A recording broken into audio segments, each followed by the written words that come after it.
Wana Glory, muwe makini na matapeli. Ananiambia hicho,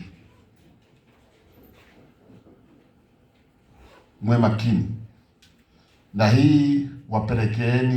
Wapelekee katibu vituoni kote, wawe makini. Kuna utapeli utaibuka. Ni kwa njia gani?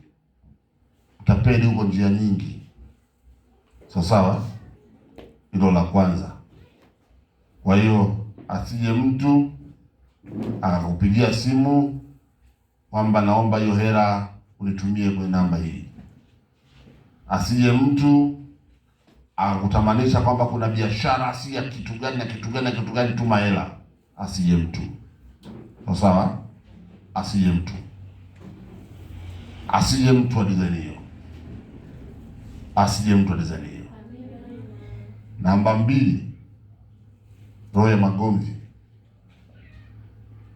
nyumbani kwako. Una biashara yako, kuna jamii yako, jiepushe na hiyo roho au na hayo mambo.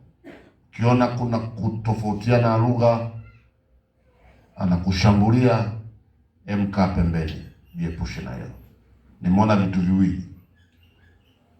Bwana Yesu asiwe. Sijaona imetokea wapi au ndani ya familia au nje ya familia, ila ameniambia waambie wajiepushe na roho ya magomvi. Amen. Naona magomvi makubwa.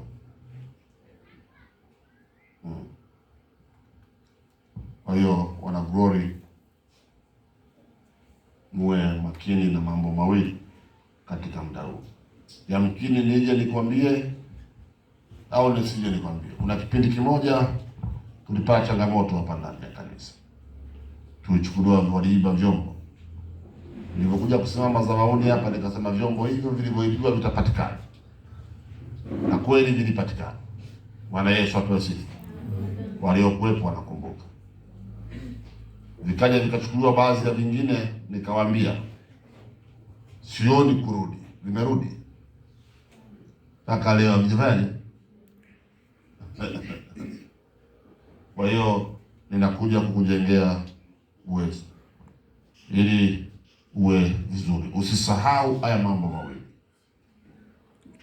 Unaweza kuja ukatapeliwa. Usisahau.